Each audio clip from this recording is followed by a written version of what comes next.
طاسيم.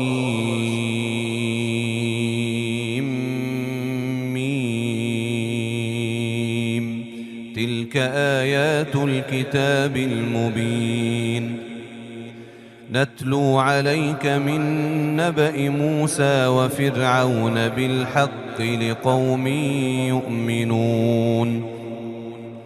إن فرعون علا في الأرض وجعل أهلها شيعا يستضعف طائفة منهم يذبح أبناءهم ويستحيي نساءهم إنه كان من المفسدين. ونريد أن نمن على الذين استضعفوا في الأرض ونجعلهم أئمة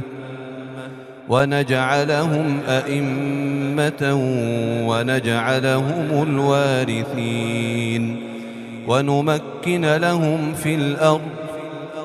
ونري فرعون وهامان وجنودهما منهم ما كانوا يحذرون. وأوحينا إلى أم موسى أن أرضعيه فإذا خفت عليه فألقيه في اليم ولا تخافي ولا تحزني إنا رادوه إليك وجاعلوه من المرسلين. فالتقطه آل فرعون ليكون لهم عدوا وحزنا إن فرعون وهامان وجنودهما كانوا خاطئين. وقالت امرأة فرعون قرة عين لي ولك لا تقتلوه عسى أن ينفعنا أو نتخذه ولدا وهم لا يشعرون. وأصبح فؤاد أم موسى فارغا إن كادت لتبدي به لولا أن ربطنا على قلبها لتكون من المؤمنين. وقالت لأخته قصيه فبصرت به عن جنب وهم لا يشعرون. وحرمنا عليه المراضع من قبل فقالت هل أدلكم على أهل بيت يكفلونه لكم وهم له ناصحون. فرددناه إلى أمه كي تقر عينها ولا تحزن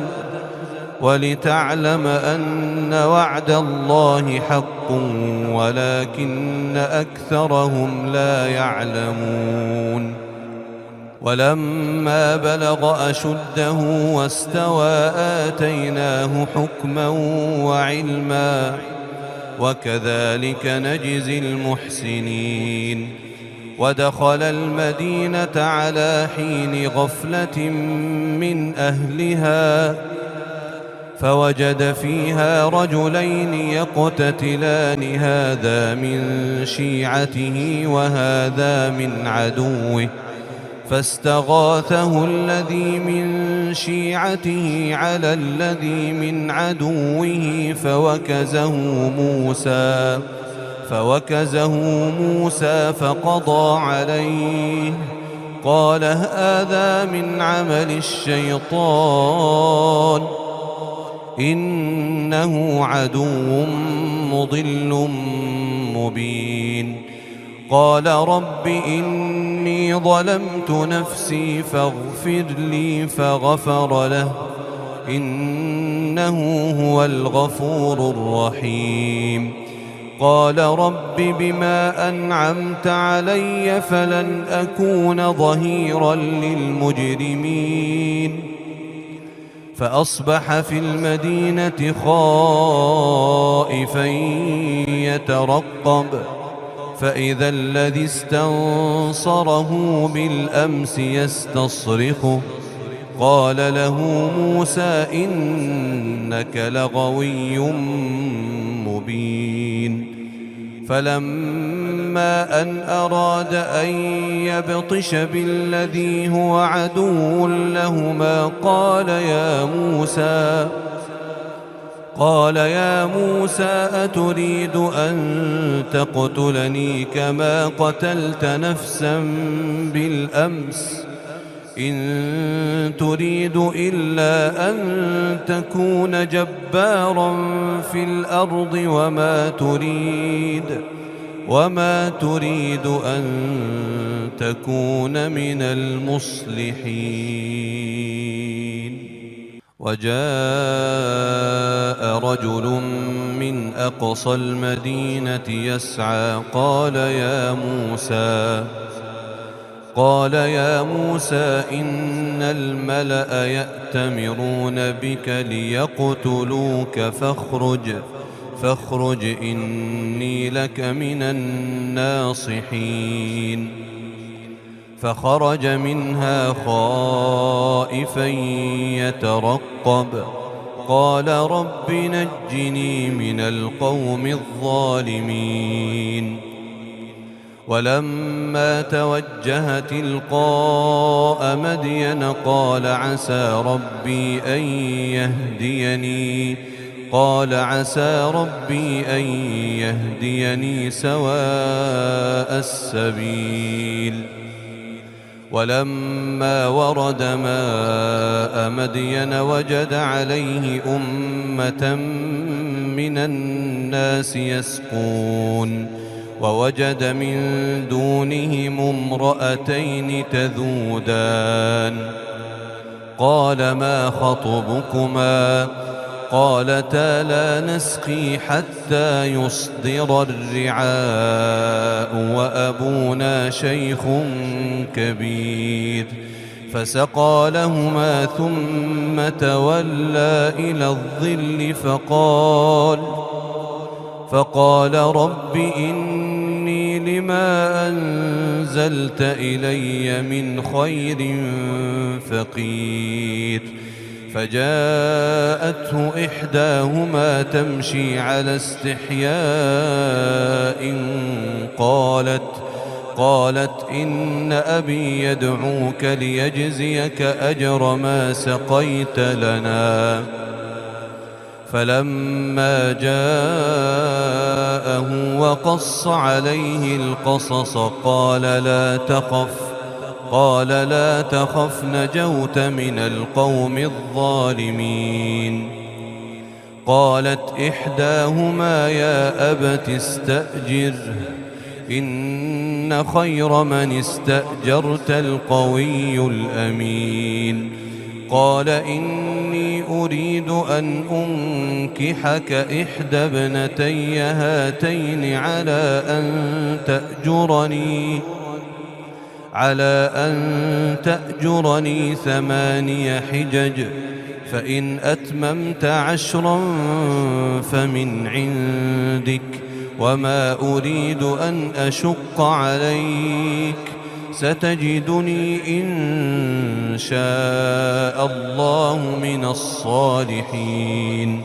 قال ذلك بيني وبينك أيما الأجلين قضيت فلا عدوان علي والله على ما نقول وكيل. فلما قضى موسى الأجل وسار بأهله آنس من جانب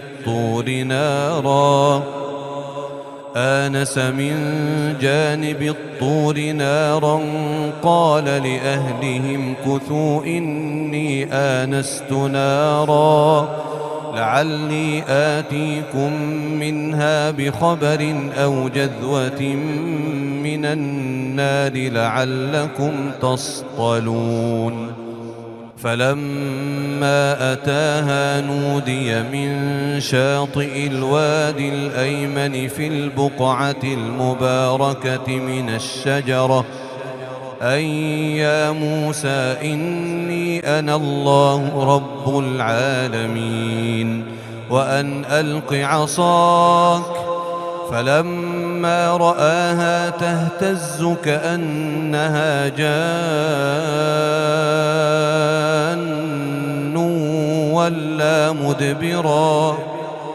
ولا مدبرا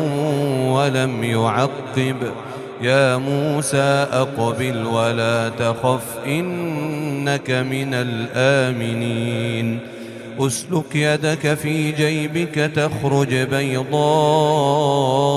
من غير سوء واضمم إليك جناحك من الرهب فذلك برهانان من ربك إلى فرعون وملئه إنهم كانوا قوما فاسقين. قال رب إني قتلت منهم نفسا فأخاف أن يقتلون وأخي هارون هو أفصح مني لسانا فأرسله معي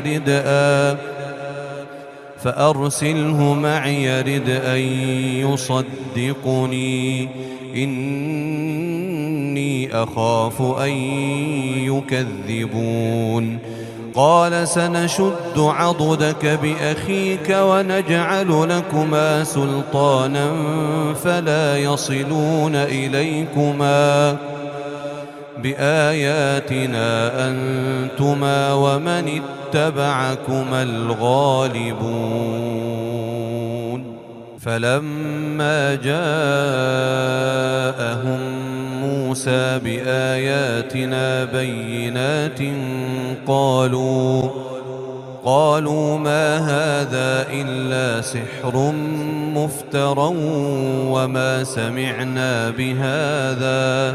وما سمعنا بهذا في آبائنا الأولين. وقال موسى ربي أعلم بمن جاء بالهدى من عنده ومن تكون له عاقبة الدار إنه لا يفلح الظالمون. وقال فرعون يا أيها الملأ ما علمت لكم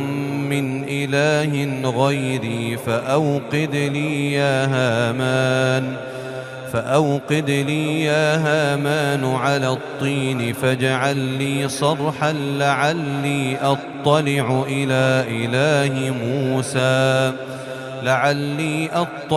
إلى إله موسى وإني لأظنه من الكاذبين. واستكبر هو وجنوده في الأرض بغير الحق وظنوا أنهم إلينا لا يرجعون. فأخذناه وجنوده فنبذناهم في اليم فانظر كيف كان عاقبة الظالمين. وجعلناهم أئمة يدعون إلى النار ويوم القيامة لا ينصرون. وأتبعناهم في هذه الدنيا لعنة ويوم القيامة هم من المقبوحين. ولقد آتينا موسى الكتاب من بعد ما أهلكنا القرون الأولى بصائر للناس وهدى ورحمة لعلهم يتذكرون. وما كنت بجانب الغربي إذ قضينا إلى موسى الأمر وما كنت من الشاهدين ولكننا أنشأنا قرونا فتطاول عليهم العمر وما كنت ثاويا في أهل مدين تتلو عليهم آياتنا ولكننا كنا مرسلين وما كنت بجانب الطور إذ نادينا ولكن رحمة من ربك لتنذر قوما ما أتاهم من نذير من قبلك لعلهم يتذكرون ولولا أن تصيبهم مصيبة بما قدمت أيديهم فيقولوا ربنا لولا أرسلت إلينا رسولا فنتبع آياتك ونكون من المؤمنين فلما جاءهم الحق من عندنا قالوا لولا أوتي مثل ما أوتي موسى أولم يكفروا بما أوتي موسى من قبل قالوا سحران تظاهرا وقالوا إنا بكل كافرون قل فأتوا بكتاب من عند الله هو أهدى منهما أتبعه إن كنتم صادقين فإن لم يستجيبوا لك فاعلم أنما يتبعون أهواءهم ومن أضل ممن اتبع هواه بغير هدى من الله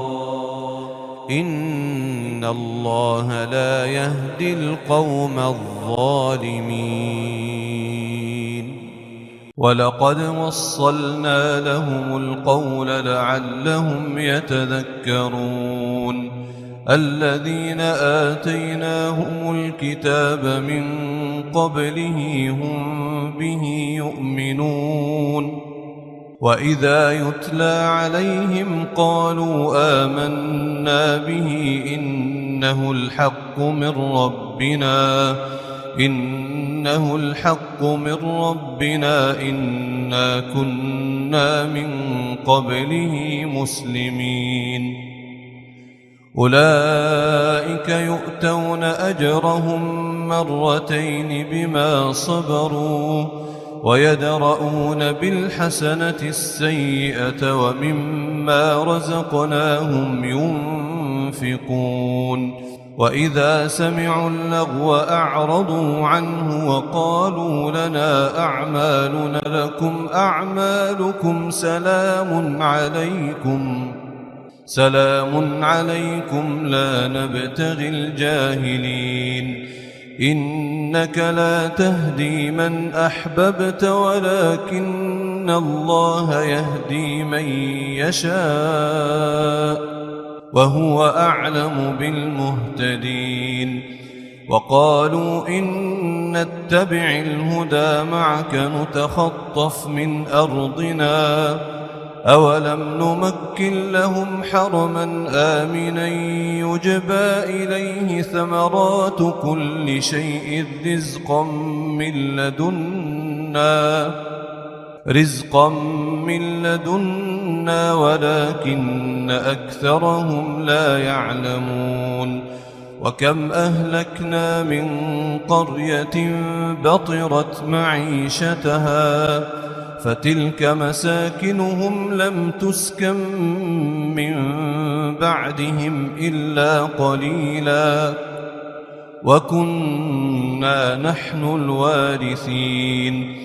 وما كان ربك مهلك القرى حتى يبعث في أمها رسولا يتلو عليهم آياتنا وما كنا مهلك القرى إلا وأهلها ظالمون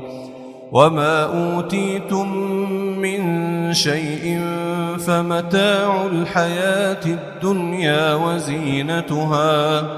وما عند الله خير وأبقى وما عند الله خير وأبقى أفلا تعقلون أفمن وعدناه وعدا حسنا فهو لاقيه كمن متعناه متاع الحياة الدنيا ثم هو يوم القيامة من المحضرين ويوم يناديهم فيقول أين شركائي الذين كنتم تزعمون قال الذين حق عليهم القول ربنا هؤلاء الذين أغويناهم كما غوينا تبرأنا إليك ما كانوا إيانا يعبدون وقيل ادعوا شركاءكم فدعوهم فلم يستجيبوا لهم ورأوا العذاب لو أنهم كانوا يهتدون ويوم يناديهم فيقول ماذا أجبتم المرسلين فعميت عليهم الأنباء يومئذ فهم لا يتساءلون فأما من تاب وآمن وعمل صالحا فعسى أن يكون من المفلحين فأما من تاب وآمن وعمل صالحا فعسى أن يكون من المفلحين وربك يخلق ما يشاء ويختار ما كان لهم الخيرة سبحان الله وتعالى عما يشركون وربك يعلم ما تكن صدورهم وما يعلنون وهو الله لا إله إلا هو له الحمد في الأولى والآخرة وله الحكم وإليه ترجعون قل أرأيتم إن جعل الله عليكم الليل سرمدا إلى يوم القيامة من إله غير الله يأتيكم بضياء أفلا تسمعون قل أرأيتم إن جعل الله عليكم النهار سرمدا إلى يوم القيامة من إله غير الله يأتيكم بليل تسكنون فيه أفلا تبصرون ومن رحمته جعل لكم الليل والنهار لتسكنوا فيه ولتبتغوا من فضله ولعلكم تشكرون ويوم يناديهم فيقول أين شركائي الذين كنتم تزعمون ونزعنا من كل أمة شهيدا فقلنا هاتوا برهانكم فعلموا أن الحق لله وضل عنهم ما كانوا يفترون إن قارون كان من قوم موسى فبغى عليهم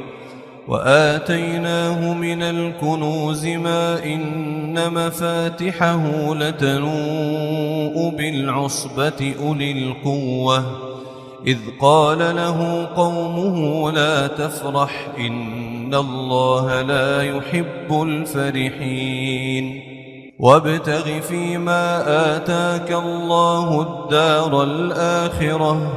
ولا تنس نصيبك من الدنيا وأحسن كما أحسن الله إليك ولا تبغ الفساد في الأرض إن الله لا يحب المفسدين قال إنما أوتيته على علم عندي أولم يعلم أن الله قد أهلك من قبله من القرون من هو أشد منه قوة وأكثر جمعا ولا يسأل عن ذنوبهم المجرمون فخرج على قومه في زينته قال الذين يريدون الحياة الدنيا يا ليت لنا مثل ما أوتي قارون إنه لذو حظ عظيم وقال الذين أوتوا العلم ويلكم ثواب الله خير